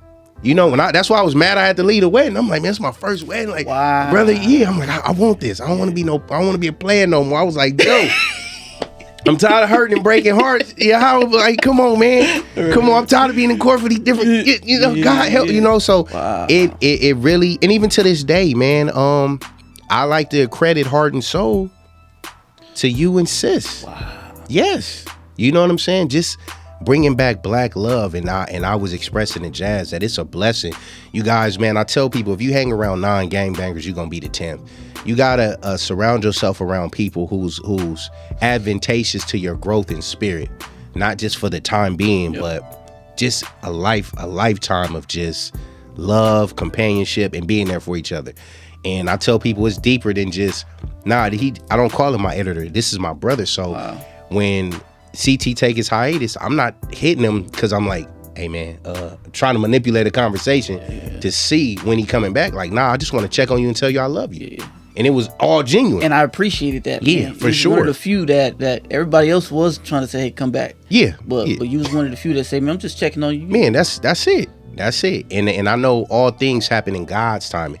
And even if you didn't come back, I still would be like that with you. Right. That's why I always tell, man, we got to kick it. Like, don't be running CT. And I will pull up. Like, this ain't about filming. No, for real. Yeah, for real. But like, I'm your brother. So I want to come check on you, check on the babies, whatever the case may be. Then you invited me to the baby shower. Came to the baby shower. Hell yeah, we came through. I came to your baby shower, didn't I? Yes. Shout out to Drew, because Drew was there too. I still got the picture and all that. You know what I'm saying? So it was just, man, it's love. It's genuine love. Now, the music, I gotta get back to it though. So the project, talk about that. We're gonna get into that before we get into the whole transition and filming. Right. So the experience that I told you guys about, Demon hovering above me, for 10 years, probably more than that, I never told anybody. Yeah. Because I didn't want people to think, oh, CT tripping. Yeah. Right. That's a little too. Maybe you did. So it hasn't been until recently things have been bubbling up of God doesn't do things for no reason. Yes. And I started to ask myself, why did I see that? And so now my project is based off of spiritual warfare. Wow. Which we're going through now. There you go. Man. So every song that I'm doing, and it's also going to transition me back into film, because my first project is going to be about spiritual warfare. Wow. So it's going to show a quick story. Me and my girl at the time, my wife now, we were going through some problems and we broke up, right? And this was during when you were 19 and going through that phase? No. Oh. This was after. This is, after I changed my life, we were dating. Okay. Yeah. But we was going through some problems during our early 20s and we broke up, right? The moment, literally, Jay, if it wasn't that day, it was the next day, that we said we're going to go our separate ways, my ex hits me up on Facebook. Hey, what you doing? Oh, I don't know. Right? Yeah. And so I'm thinking, what are the coincidences? What is this timing about? And so from my maturity, I believe, and everybody doesn't believe this, but I believe in the spiritual realm, there's spirits that have been here longer than us. Yes. Right? Yes, sir. So it is possible that this spirit seen Chris and Jacinda not together and put a thought in my ex-girlfriend, hit Chris up at that moment, because he may just come and right? I was like, why at that moment? So that's what my project is about. Things that are happening in the spiritual that we don't see. Oh, man. And it affects us in our everyday life, bro. It does. And I tell people the things that are unseen are the most powerful. There you go. Because we don't see them attacks coming. Absolutely. Oh, man. And it's just you saying that it's going to be a testament, because every breakup or in the midst of me attempting to get over a woman who has hurt me or that wasn't good for me, that shit happened. Wow. And it always happened after a dream or a nightmare. That's why I'm like, not a coincidence. It's not. Bro. It's not. It's too close. It's too close. And it's the timing is too perfect to where it's just a coincidence. That person's thinking about you at that time. What? Yeah, out of nowhere. And most of the time we vulnerable. Yeah, man. So we hurt. If we in a relationship and we happy, I'm not gonna get the text from the ex. But the moment I break up, you hit me. Hey, what you doing, Chris? I may respond and say, I ain't doing nothing, right? But when I'm in a relationship, I'm not gonna say that. So, in my opinion, the devil, he knows. He's smart. The devil's smart, man. He's smart. Yes. Have you ever we all read a book called Outwitting the Devil. Have you heard of it? No, but I have been reading what's the other one where the devil is there's a upper demon teaching the younger demon how to. Y'all heard of that? Yeah, we need that. Got the we be reading the other demon. It's a senior demon teaching a younger demon how to basically get people to slip. Wow. And he's going through all these different strategies on how to make somebody slip. Wow. I can't remember the name. Maybe over the breakout. Okay, yeah. And I'm gonna send you the Outwitted. What's the one you talking about? Outwitted and Devil. Who? Napoleon Hill. But he has an interview with the devil. That might be the same thing we talking about. No. I've heard that. Yeah, he has an interview with the devil. And I tell people, a lot of people are like, oh, okay, I'm going to check it. I'm going to read the audiobook. I'm like, no, get the physical book. The unedited version. The unedited, because he talks about everything that's relevant to today. And that book is what, about 60, 70 years? 1937. Yeah, 60, 70 years old. And it's talking about how he affects your health, your family, the church, everything. And you can tell, like, see, we understand the spiritual realm. Right. When you reading the book, it's gonna give you chills, not in a bad way, but you're gonna be like, damn, I was seeing a demon. It's all gonna be confirmation based, and you like, he was having an interview with the devil. Wow. Yeah. Wow. Yeah. It's dope. That's cool. life changer, CT. Yeah. They know they read it. It's life changing. And I need that book you talking about. Yeah, for sure. So bring us into the filming. The filming. How did you get into that realm? From the beginning. From the beginning, yes. So, and this is where we get into parenting, right? So with film, I always had a camera. When I look back at all the older pictures when I was younger, young, I had a little camcorder in my hand, videoing graduations. You lying, man, bro? I'm you know the little camcorder with the little baby tape. Yeah, nah. I'm in there like DVs, my brother's basketball games. I'm like, I'm really trying to capture it. Yeah. Not understanding what I'm doing. Yeah. But I got a camera in my hand. Wow. And I wish my parents were intentional and say, Chris, you always got the camera. You like cameras? Yeah. I'd probably be like, I don't know. Well, let me get you another camera. Let me upgrade you and show you what this is. Let me show you what editing is. My mind would have been exposed then. It wasn't. So it was at that age where I was doing it. But it wasn't until shout out to my boy Slim again. Yeah, shout out to Slim, man. So I had to choose an elective for high school. And a counselor says, hey, pick through this list. And I'm trying to choose the easiest class, bro. I'm like, let me get this auto mechanic, right? Yeah. I choose auto mechanic. I go in, I'm like, this is not easy. Hold up, man. You talking about Long Beach Jordan had an auto mechanic class? It was a garage with cars in it. That's what I'm saying. What? I never knew this was on campus. They had a what's the thing where you a clay where you mold the is it ceramics? Ceramic. They had. I was in that. Like they had some stuff, and they upgraded too. So I get in the auto mechanic class, and I'm looking like this ain't it. So I go back to the counselor. The counselor was cool. He was like, I was like, can I choose another one? He said, look through the list. I said, ooh, drama. Yeah. Right. For whatever reason, I watch High School Musical. I'm thinking this is gonna be fun. Like I'm gonna be setting sets up or something. Yeah. No, I've signed up to act. Yeah. I said no. So you got out of there. I said this ain't what I thought it was. I go back to the counselor. He says, you can choose again, but this is the last time. Whatever you choose, this is it. So go ahead and take your little nutrition break and then come back. And so I remember just thinking like, man, I don't know what I'm gonna do. And Slim walks up and he was like, what's so good? I was like, man, I gotta choose this class. He was like, man, you should take film production. Hold up, y'all have film production here? Wow. We have damn Fremont. Man, shout out to Long Beach Jordan. This is crazy. Yeah. So film production. I was like, what is that? He was like, yeah, you got the green screen. You can do the announcements over for the school. Wow. Y'all shoot music videos. I'm like, all right. I go back to the counselor. I was like, let me get music production. I'm sorry, video production. He was like, you sure? And it was a moment where I was thinking, I was like, yeah, I'm sure. Yeah. And I went to class, Jay, and I found out what we were doing. I saw some of the work that has been done, and I remember feeling like, not that I fell in love, but I remember feeling like, this is cool. I like this. Like, I like being around cameras. I already was around cameras. And then we start shooting videos. Wow. We shot a music video, and my music video won out of the whole, like, all her classes. And so it was a moment where I was like, I know I'm good at it. I'm not in love with it, but I know I'm good at it. Yeah. And so after I graduated, I changed my life, and my mom did a stage play. This is right around the time my brother got shot 5 times. Damn, so it was 5 he got hit? Got shot 5 times. Wow. So my mom the play was inspired around that, right? Oh, okay. So she made this. I'm like a fresh 20, or I'm still 19. Mm-hmm. And however we come up with this idea, before we set up a scene, let's play a video of the scene, and then once the video ends, we go into the actual scene on the stage. Yeah. And so she was like, "Who can shoot it?" And I was like, "Well, I can shoot it." I had a boy who was at LA Film School, and I said, "Hey, can you get the camera?" He got the camera. I wrote something.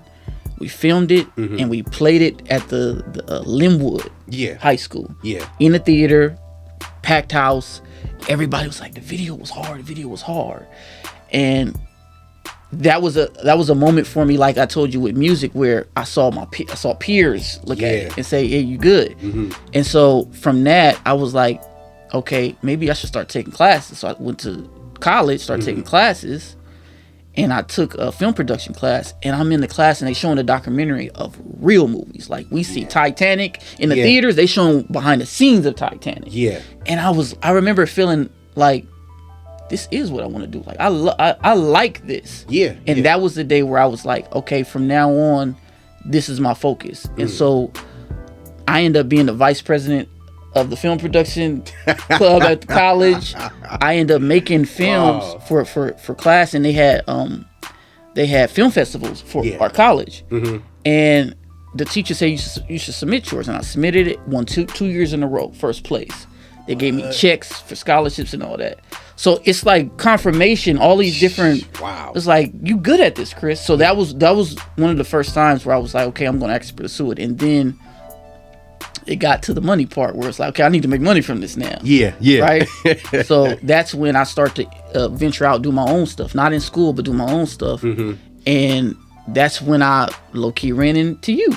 Wow. When I ran into you, when I ran into you, I had nothing under my belt. Wow. Hands Up Don't Shoot. Yeah. My first project. Wow. Not school related. Yeah. And not with my mom doing plays. Yeah. That's right. Hands Up Don't Shoot was my first short, and then you hit me after. You was like, Frank Blue feature. I was like, oh, bro, I ain't never did no feature. But that was the transition. Like, you were a big part of like my foundation as a filmmaker. Yeah. Wow. Because you gave me freedom, because I may not have seemed like I didn't know what I was doing. Yeah. But I was for sure learning on the job. Man, wow. And that's kind of.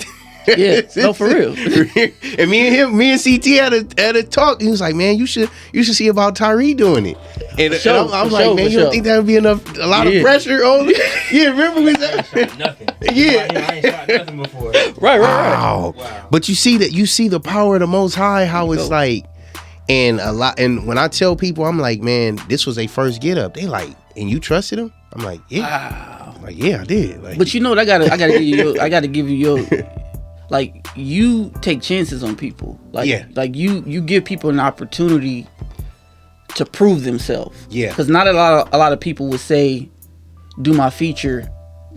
The first thing they would ask you before they ask you to do your feature, let me see your other work. Yeah. Now, I had other little small stuff, but I ain't had no features. Yeah. So you gave me an opportunity. You gave Tyree an opportunity. You give a lot of your actors opportunities to work. Yeah. And surprising, I'd be like, man, you discovered something. Yeah. So I don't know if that's intentional or you can see it. Man, it's like, and I know you probably gonna say me, but it's all God. It's just the vision and spirit, man. And I believe in giving people opportunities nobody gave me. That's it. Because everything I had to do, I asked, I attempted to reach out to people, and everybody shut the door on me. Wow. So I had to figure the shit out. So my thing is like, man, whatever opportunity I can give anybody that's striving for what we doing and pushing, I'm always giving. And I appreciate it, because you ain't doing small stuff, bro. Like, your budgets be up, and you're giving people chances. That's God too. See, there you go. You give. Remember I told you had them problems. Like, man, I gotta crack the bank, man. I might have to go rob somebody for this, but you know. Yeah. And I didn't know that you talking about, man, like, look how God has already been kind of showing you just your superpowers from the age young when you having it, shooting a video. And like you said, you didn't understand what you were doing then, but look at it. And I'm gonna hit back on the parenting. When you have children, you got kids, I got kids, notice it young. Like don't just let them go through life and then when they get 18, now what you want to do? Yeah. No, actually focus on them because they're gonna show you some stuff. You're gonna see like, hey, you. Like I remember my oldest, she was like 2 years old and she kept balancing on stuff. Like standing on tables, standing on the couch at 2 years old. Like I'm like, that's dangerous. But then I had to think, well, what if she want to be a gymnast, like in gymnastics? Yeah. So I noticed it young, and even now we put her in ballet class. Wow. So something as small as her being young, we notice it, and that's what I wish when I was younger. My parents would have said to me, "Man, we noticed you always got the camera, you videoing everything. Have you ever thought about that?" Mm-hmm. You think I'm sweet now? Imagine how sweet I would have been at 8, 9, 10 years old, and then now you know. I thought you were sweet when I seen Callie in the video. I'm like, man, and me just sitting back, paying attention to your focus, right? And I'm like, looking when we take breaks, you're not going out there drinking, you're not going out there smoking. I'm setting up the next shot, bro. Man, you had that eye, and I'm same with, and I'm like, yeah. He got that look in his eye, like that's what I aspire. And before I met you, CT, I was already praying for that. Right, you told me that. I was. Yeah. So and a lot of times when I tell people the power of prayer, they laugh at me like, man, you just bullshit. And you capping, Jay, you didn't pray. And it's like, I did. Wow. And I'm gonna show you how prayer works. I think it's what, 3.5 you been on a hiatus? Going on 5. On 5. See? But look how God is now saying, yeah, come on. He was low-key building your next cameraman up. Yeah. He was building him up. So when I take my break, you ain't stopping, Jay. You need to continue to do what you're doing. Yeah. It wouldn't make no sense if you stopped for 5 years. No, you got to keep the ball rolling. Oh, CT, I attempt to take a hiatus, man. Man, I said I want a CT hiatus, man. I just want to parent and breathe. And nah. But while I'm on hiatus, though, I'm still working. I got 8 movies, 2 TV shows. One of those is the spiritual warfare one. That you didn't pin, bro. So while I was on hiatus, I wanted to make sure that I was still active. Now I ain't been in production, but on the writing side of it, I wanted to make sure that I had it. So it was a purpose to my hiatus. I wouldn't have been able to do that working 16-hour, set days and traveling here and traveling there. I can't work on my own stuff. So the projects I'm doing now, most of them are faith-based, and then some of them are secular, but some good content coming out. Man, I believe it. Now during your hiatus, let me ask you this. Honestly, did you have any times and moments where you miss it or where you get that itch? It could be for the music, recording, or filming or editing. Like, did you get that itch? Absolutely. I think everybody who has a passion for something, if they stop doing it, they'll feel it. Like it's been a couple times I'll see a movie, right? And I promise you, after what I used to do, I would watch a movie, get inspired, and I would go and do something. Yeah. But during the hiatus, I would watch a movie, and I would just be stuck like, dang. I knew it wasn't my time yet. Yeah. But it for sure did something to me. It lit a fire under me, and I kind of had to contain it. Yeah. Because I knew it wasn't my time yet to come back. So, for sure, but I think that motivated the writing part of it. Mm-hmm. When I got inspired, I just went to the page. Yeah. Instead of jumping on somebody's set, I went to the page. Because when you watch a movie, and you know this as a cinematographer, you see certain shots. Man, like, that's what I'm about to ask. Yeah. How do you do that? And what I used to do, I had all the film equipment, right? Man, so I would literally go out and just do hours of test footage, different shots, different angles to see how it looked on camera. Mm-hmm. So now when I get on set, it looked like it's fluent. Yes. But I practiced it. Man. So that's what I would do when I was inspired. But when I was on hiatus, I couldn't do that. Yeah. Because I know it was going to lead to me actually having that meeting. I always had a meeting with my wife, baby. This is what we doing now. I'm coming in a little early. Yeah. Because when I went on hiatus, me and my wife were on the same page. We knew when we had the meeting with you, we knew what we were going to do. Yeah. And nothing was going to stop us. And I had offers. I'm talking about. And for me, it wasn't money. It was, no. I know. Remember, I like CT. I double it. I triple it. I quadruple it. You hit me with that. I was like, dang. But I was like, I can't. Like, I didn't already made this plan with my wife. Yeah. I'm not going back. Because if I go back, my kids may not be able to understand it now, but my wife is gonna say, Chris is making decisions for the family, and he's switching up. Yeah, exactly. When we make a decision for the family, we're gonna make sure we're on the same page. When we make it, That's it. No family members, no friends, nobody's and gonna that and that shit inspired me, because after that CT and you stuck to it, I ended up doing a fast for I think like 21 days of saying no. Wow. Instead of overly committing to shit. Right. You get what I'm saying? Yeah. And friendships were lost. Well, it wasn't friendships if it's not here today. But, Yeah. Associations were lost. People were sad, and I had that same thing. I don't care if it's family, this and that. I'm not gonna overwork myself. I'm gonna say no. That's it. And it helped. I'm at this point now where I'm comfortable. If I ain't gonna do, I'm good. Yeah. You know. And I wanted to focus on being a greater father, greater individual. You know, working to be a greater. If I'm not good or at 1,000%, I can't.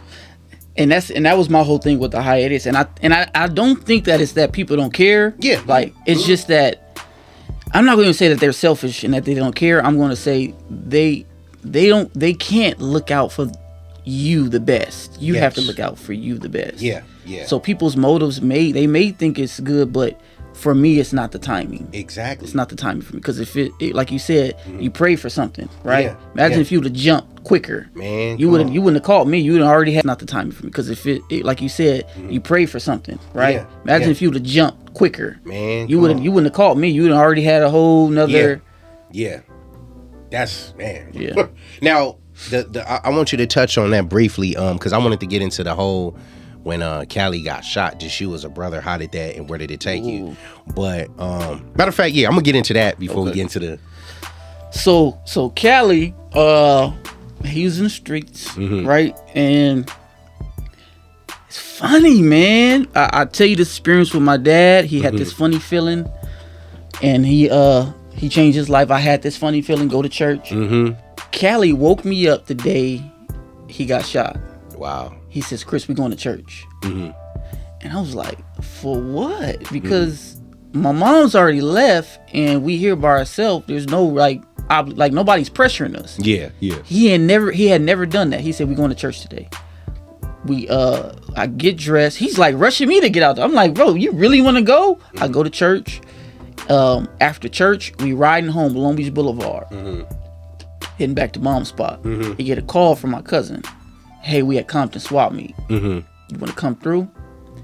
And my brother says, "All right." He hangs up the phone. He's like, "Hey, Chris, you wanna go?" And I remember I had a pocket full of money, Jay, and I wasn't a godly man. Yeah. But I heard something say, "You don't need nothing." Yeah. So I said, "Man, drop me off at the house." He dropped me off at the house. Maybe an hour later, I get a call from my auntie. "Your brother just got shot 5 times at the Compton swap meet." Wow. And I think about that moment. I don't think I thought about it then, but I think about it now. If I would have went with my brother, remember I told you my dad. Oh, I didn't tell you that. So my dad got shot in the head. Oh, I did tell you. My dad got shot in the head. He got shot 5 times, and I was going down that same road, and I feel like if I would have got shot in the arm, bro, I could have died. Who's to say I would have survived? Yeah, exactly. So I think about it now. If I would have went with my brother, I could have been the one that got shot and like one time and died. Yeah. So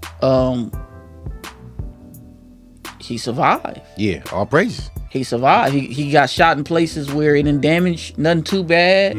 He was on a cane after. Yeah. But he survived, and he kind of had to make that switch of I can't be out there like that. Yeah. Because out there you ain't gonna. And I realized. I mean, I found out later that the boy who shot him was 15 years old. Wow. Young boy. Yeah, that's what I'm saying. And he was shooting a murder. He wasn't shooting the disabled. He was shooting a murder. Yeah. So that's out there. That's all you're gonna get out there. Man. It's only a couple roads, bro. It's like you either go to jail or you're getting shot. Yeah. And I had a couple of experiences where leading up to that time where I changed my life, where I said, my friend called me over to his house, sell your soul, and I'm about to get signed. Leading up to that time, I was doing some stuff in the streets, and I kept having that thought, you may not survive out here. Yeah. Like everybody else in your, like I had cousins that had been shot, dad, brother, everybody else has been shot and they surviving. You may not survive out here. Yeah. What are you doing, Chris? Yeah. It was one situation I had people looking for me. Damn. And I you can't say what you did. Yeah, for sure. You incriminate yourself. Yeah. But I did some stuff and I get a call, hey, they looking for you. They this deep, they looking for you, and they got this with them. And I was like, all right, I hung up the phone, look at my shoes. There's blood on my shoes. And I remember thinking, it's Easter Sunday. It was Easter Sunday. I went to church this day, right? Yeah. But I'm in the streets. Why am I thinking about this? Right? Yeah. I say it's Easter Sunday. Man, God shed his blood for me. Why did I think about that? I don't know. I feel like God was preparing me in small little moments of you about to make a switch, Chris. Because if you don't make a switch, man, this can. Man, so do you think maybe that shit that happened in Cali was a wake up call to you? Like, man, it's getting close. So, if I can remember when he got shot, I was 17, 16 or 17. I don't know if it was a wake up call for me at that age. Yeah. But I do remember feeling I remember feeling he could have not survived. Yeah. We actually were in the hospital. Yeah. We were in the hospital like he not gonna survive. Wow. Like it's a case, not that he's not gonna survive, but we went in 50-50. Like, we don't know. That the hardest time you got to wait is when you're waiting for that doctor to come back out. Man, nah, for real. Right, everybody in the waiting room, they crying. You see your mom, she crying. You sitting back, you 16, and you really expecting when you see that doctor walk down the hall, you expecting to be like, this. The way he got shot, it's possible he may not make it. And when he made it, I mean, I don't know. I can't remember how I felt. But I do remember maybe not going so hard. Yeah. Wow. Damn. Now I know we jumping from one extreme to the next. Thank God. Shout out to Cali again that he here, man. And this is all like I'm hearing. I'm visualizing everything. This is your biopic. You get this is the. And it's just, man, the stories are like fascinating, but they're revelations in the same time because, you know, these are things that you only see in movies. Man, it's funny. I remember Juan the Swan. Shout out to Juan the Swan, Juan the Swan, my cinematographer, man. Yes. One day I take him home from the set, and I'm telling him all my stories. And I remember him just sitting there like, this can't be real. Like, your life can't be real. Yeah. I'm like, bro, I got a lot of stories. Like I said, I can't verbally say some of the stuff I did, but sometimes we grow up in environments where stuff that is traumatic, we've kind of normalized it. Yes. But when you tell somebody else that they're gonna be like, man, what's like? It's crazy. It's like you told me some of the stuff that I was like, oh shoot, like, like that ain't normal, bro. So man, like I used to walk home, and like the environments we grow up in, it's not normal, bro. Because I used to walk home and almost get jumped every day. Yeah. Like people riding up on bikes. Where you from? That ain't normal, bro. It's not. As an adult, if that happened to me right now, I'd be like, y'all. Go somewhere. That's. But as teenagers growing up in the trenches like we do, it's the normality of things, and it's like you said, but the shit is not normal. It ain't. It probably messes with us. I'm pretty sure it messes with our heads. That's bullying, if in a sense. You get what I'm saying? And it's it's crazy. Well, I ain't gonna say crazy. It's divine because you know we're here for a specific reason, man. And I wanted to go back to what you said that you and wifey do, which is so important. How you said we come together as a team where it's just not one person making a decision, but before we go into this plan of action, let's sit down and congregate, like get into that. Like how you say you went to her with a hiatus, and I know y'all was sharing, boop, boop, boop, boop, boop, and then y'all went into a plan where you as a husband, you and I'm gonna call it sacrifice. You sacrificed from what you did to really hold her down and support her, and that shit is admirable. And I want the viewers and all the fellas out there to hear just that's what a great father is and husband. So get into that story about how y'all camaraderie is. So we've been married actually next week the 29th it'll be 6 years. Yeah, congratulations. So in the beginning of our marriage, I'm not gonna say it was like that. Yeah.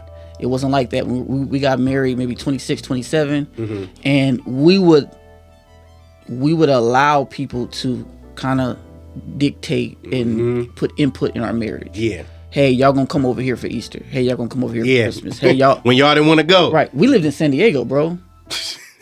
And nobody thinking about that. Look, and then when we done eating, everybody's bellies is full. They can go to sleep in another room. Y'all gotta drive home, man. And that drive back to Dago. Bro, it took me 5 hours one time, and I remember driving like I'm never doing this again. Yeah. So it took experiences like that, and you know what helped us? COVID, bro. Yeah. When COVID hit and we had to be in our spot by ourselves, we low key started to say, when we come out of this, this is the plan now. Man. So, and people may not agree with what we do, but this is what we do. Yeah. On Christmas, on Thanksgiving, on all the major holidays or whatever you call them, we stay home. Yeah. So when family wants to go to this house and this house and this house, because we got my parents is divorced, her parents is divorced. That's 4 or 5 houses we gotta go to, right? 4 or 5. We said we ain't doing that no more. And families kind of felt a certain way. Hey, y'all ain't coming over, of course, right? So we said our plan is this is what we doing now. We staying home with our family. We gonna build our own foundation, man. Yep. And so now we let's say it's a Thanksgiving, right? We'll say, hey, y'all can come over a week before and just come over here and chill. Yeah. Or we'll come over here and chill with y'all. But on that day, we ain't moving. We in our pajamas. We in our chilling. Chilling, right? That's a plan that we made. Like you said, make a plan and stick to it. That was difficult because some family members have influence, and some family members, when they get offended, you don't want to hurt them. So their understanding is not where you and wifey's is. Right. Yeah. And really, it's like, leave us alone, man. It don't matter. Yeah, like, just leave. Like, if this is what we do, be okay with it. Respect it. Yeah. We're not doing no savage stuff like going to everybody else, like friends in house, and then not coming to yours. And y'all being fair, because I can see if you like, okay, we ain't gonna go to wifey's, we gonna just go to mine, because you have relationships that do that. Yeah, that would be different. Yeah, and that's actually. Even that was somewhat a problem when we would go, this year we're going to do this house, this year we're going to do that. No, we want you to come over too. I'm like, y'all want us to do 2 houses. And now we leaving the dad's house. We got the dads and their wife. Like, so we cut all that out. COVID really helped us sit down, make a plan for our family, and then stick with it. And it's funny. It's so scary when you do it, but after you do it, people, they go like, hey, we can't budge them. Man, and it's a release on y'all. It's absolutely. It's not a strain.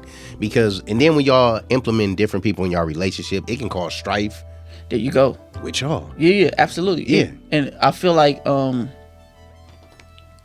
in a marriage, man, like you got to set boundaries in your marriage, right? And nobody can really dictate and tell you what boundaries are okay and not okay. You said it. You and your wife, y'all sit down and y'all talk about it. Once y'all make that decision, whether y'all want to share it with everybody else or not, y'all share it, and then that's it. So once you do it, people tend to say we can't budge them, so let's not. But if you don't speak up, they're gonna run your life forever, bro. Now, I was gonna ask you, do you feel that's a conversation that needs to be had before you guys get married? So going into the marriage, this is already plan of action. So in my opinion,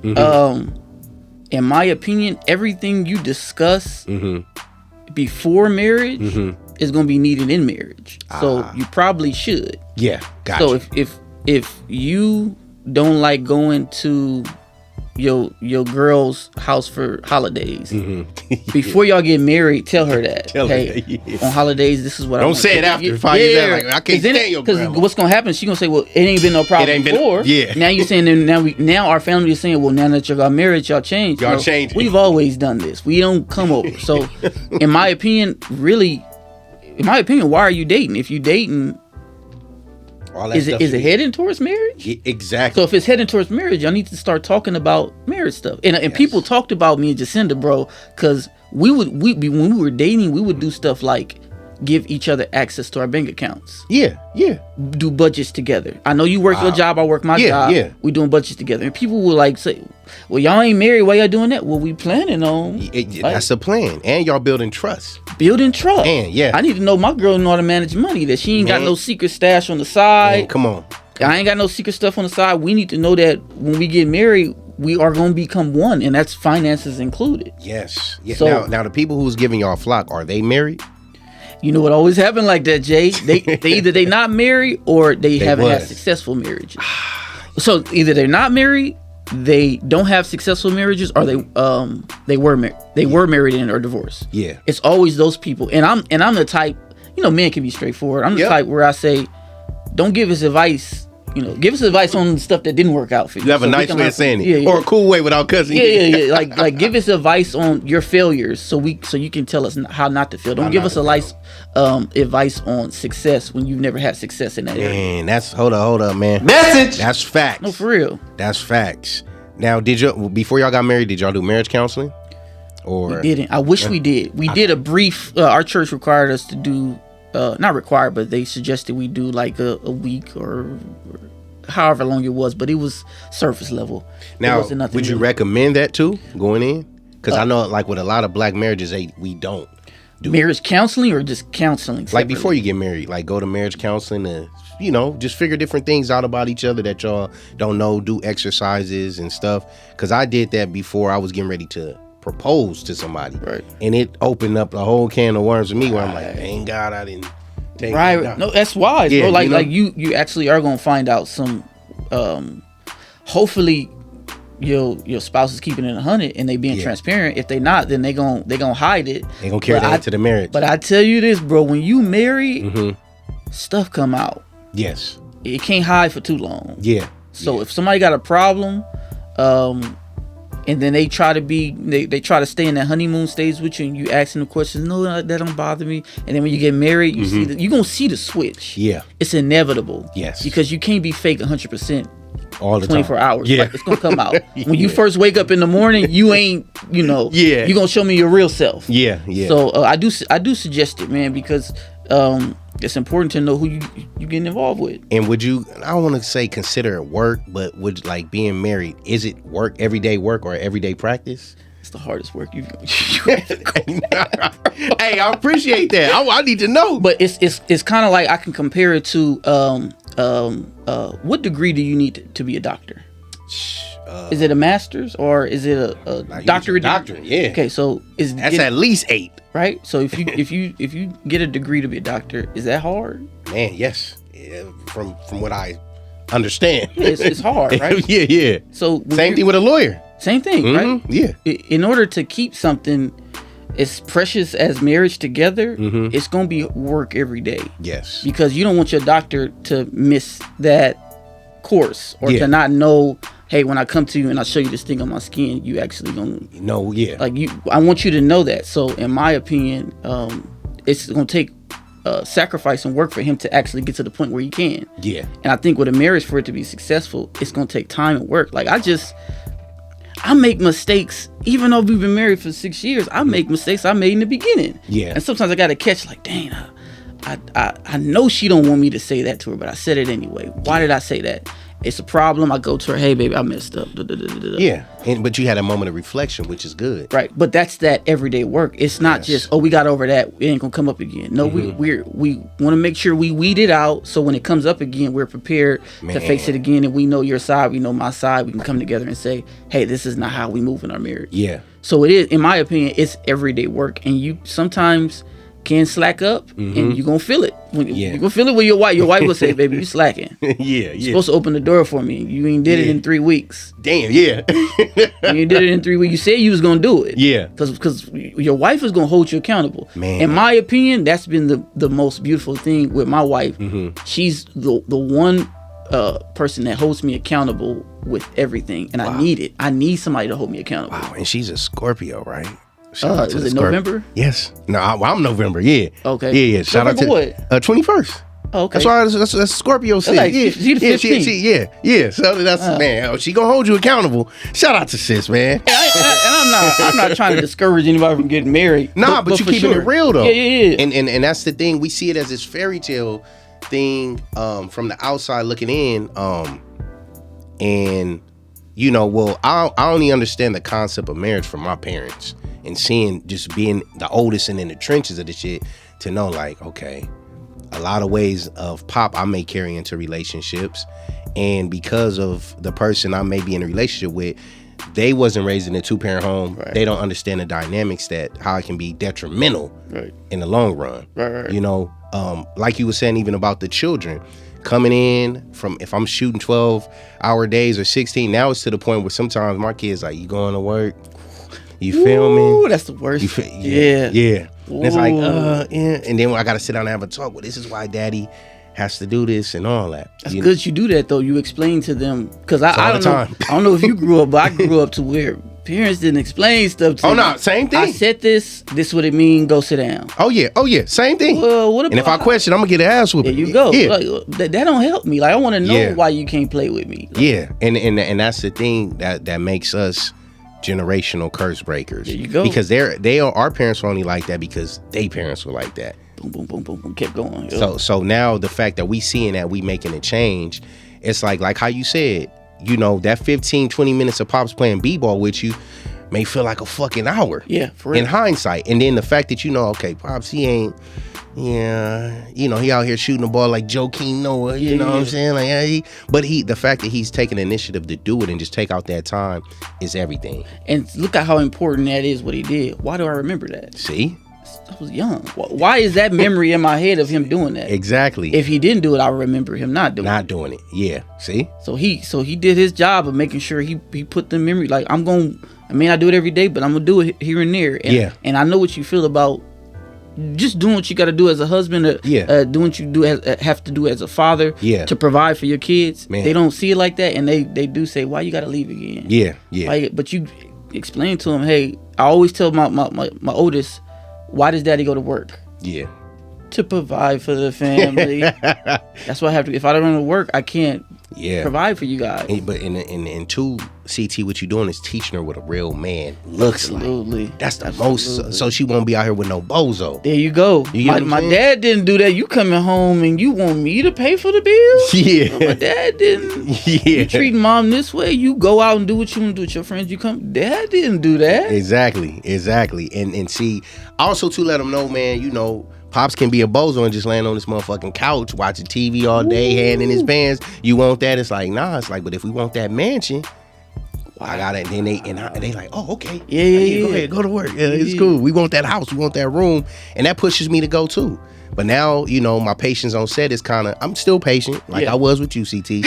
But it's like, hey, man, it's different now. The kids is getting older. Questions is starting to be answered. And I got to get home to my family now. Ooh. Yeah. So. I got a big question for you. Yes, sir. I know you're supposed to be asking. Yeah. So you got a girl. Yeah. What's the age? 9 years old. I got two. I got an 11-year-old and 9-year-old. Drew's about to be 9. So 11 and 9. Mm-hmm. What's the age? I got 2 girls. Yes. What's the age that they can say I got a boyfriend? Ooh, in your opinion, mine may be different, but man, I got a fifth grader getting ready to go to 6. 6th grade, you got 6. You got what, 6 classes? That's different boys in every class. That's different boys. I would say now, man, with the 3rd grader, with the 8-year-old that's transitioning 9, she have crushes. She tell you about the crushes? And see why I do that, because I come from an era where the brothers and fathers are so rah, make it bad. Now they gotta sneak. Now that's good. So I gotta kind of do the reverse effect. Right. So what I do, so I can gauge, and this to all fathers, y'all may want to attempt this. I gauge what type she like. So I will be watching a music video, and I'll be like, you know, is he cute to you? Which one is cute? It'll be a group of guys, like a singing group, new edition. Yeah. She'll get, oh, he's cute. You like the other? I'm clowning. Like, she like, no, hey, I don't like him. I like him. He's cute. So now I'm gauging the type of look she goes for, or her type. Where you get that from? God. Yeah, no, for real. Just building that trust. So now when she come and, I like this boy at my school, a father, but I'm like, oh, okay, tell me about him. Like, how is he?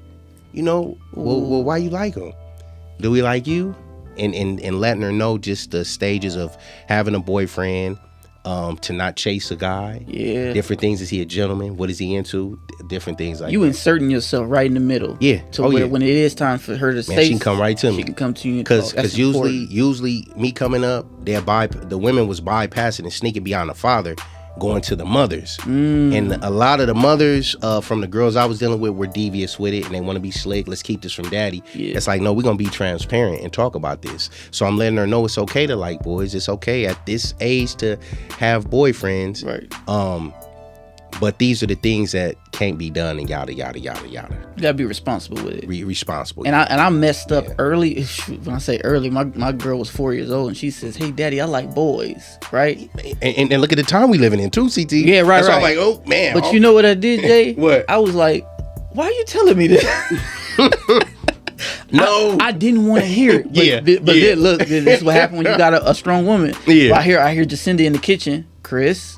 Yeah, holding you accountable. I said, then I engaged in the conversation. Yes. Because I did not want to hear it. Yeah. But it is important. And it's good that you said it. I need to insert myself. And pray about it too, bro. Absolutely. Yeah, like it's a tough one. Because we don't. Those we are don't your babies, man. Man, we don't want to see nobody with. And then we know what type of dudes is out here. Absolutely. Times are changing. You want her with the perfect person, but seeing who you are, CT, and just how you moving, and then she got her grandfather too. It's like, I know what type of man. Yeah. You know what I'm saying? And we are our daughter's best friend. Right. We're their first crushes too. That's Absolutely. what I look at. Absolutely. So I'm like, I want her to be with somebody with a sense of humor, not an asshole. Yeah. I do my best not to cuss around her, but one thing I do make a point to do is keep it real with my children. That's what's up. You know what I'm saying? Yeah. So I create that dynamic where it's transparency. You want me to be honest with you? You don't want daddy lying to you? Don't ever lie to daddy. Yeah. Don't keep nothing from me, and I ain't gonna keep nothing from you. Oh, that's fact. And they like, that camaraderie. Yeah. Now, man, oh shit. I know we went off topic. It's all good. Before we exit, man, let us know what you got popping, man, and cracking. That's soon to come. Soon to come, man. I got some. I got a single. I'm not gonna sugarcoat. I got a single coming out. Yes, sir. And I have some content. Video. I got some videos. Yeah. That I'm working on right now. So y'all know the patio PolitiCz gonna know about it. Ooh, because we gotta show it on here, man. So that's why I'm like, have you gauged the date of releasing a single or anything? Or that's a good question. Yeah. I haven't. I'll for sure say this year. Okay. This year. Okay. So I'll keep y'all updated, man. No, please. And I know you still kind of phasing out the hiatus, but let the people know how to get in contact with you if they want like some words of inspiration. You can't steal him for editing because he belongs to the art, man. We already put him on, so no editing. It's over now. I'm just playing, but let the world know how they can get in contact with you. You be off the grid, CT. So and that's what I was gonna say. To get in contact with me, you can't. Yeah, don't hit me. Don't hit me. Look, it's one of those things where if we gonna collab, it's gonna happen. It's gonna happen. God, like you said, God will work a way. Yes, he'll work. He'll work us together. So yeah. For anybody that wants to collab, I've never been a social media guy. So yeah, I know. Even though I got it, so yeah, I got a phone number. I definitely not. Yeah, not giving that. All right, well, okay. Before we close, just give the people just some words of wisdom, man. You blessed us tremendously today, but like for people that's whether striving to be a DP, an editor, ball players, people struggling with addiction, being a husband, fatherhood, CT, come on, man. You're a man of many gifts. You commend me for my shit, but I'm like, Nick, come on, man, we mutants. Right. So just give them some words of wisdom or of encouragement, before we close out. So I always say, or I have been saying, your gifts tell on you. So when the family members, when the friends, when the people closest to you say that you're good at that, you do this effortlessly, this is just like natural, listen to them. Man. Because like I said, I should have found out I was good at production at 8. But years passed before I really realized that's what I want to do. Yeah. So and I think everybody knows what they're great at. Yeah. Focus on it. That you don't want to be working no job for somebody else. Yeah. Right. At the end of the day, you want to thrive in the gift that God gave you. Yes, sir. So find that thing, focus on it, and then go for it. Man. That part. Well, man, I just want to say I love you, brother. Man, I love your family. You my brother for life. Thank you for coming on the show. It's like, man, I commend you and truly appreciate you from the heart, CT, and just you being transparent and sharing your story. Because, when you on set, man, you focus, you don't be talking that much. Yeah. Everybody been asking me, where's CT at? Just because you got a beautiful spirit, man. And, I know you got ArcLight Media. Shout out to the brand, but you're a rider for life, for real, and you're a brother for life, man. And we love you and we appreciate you. When that single get ready to drop, I hope we be the first to. Yes, sir. Please don't say that, CT. It's gonna happen. Okay. Y'all heard it. Man, so shout out to you. Shout out to Wifey. Shout out to the baby girls, man. Yeah, man, I hope y'all been blessed and edified as we been, man. All praises to the Most High. This has been an experience for me. You done filled me up, CT. The battery was low, but because of you filled me up. It's the Patio PolitiCz. Make sure y'all keep it locked. Like, share, subscribe, support us. Shout out to CT for Hands Up, Don't Shoot, Frank Blue. Just everything. This man is a great inspiration to us, and I pray that he was a great inspiration to y'all. Shout out to Killer Cali, man. We love you too, bro. Shout out to Pops, Moms, every whole family, man. Yeah. I'm blown away. How y'all feeling? Y'all back there? Yeah, all right. Well, on that note, so y'all can chop with them, we're going to be out like this, Patio PolitiCz.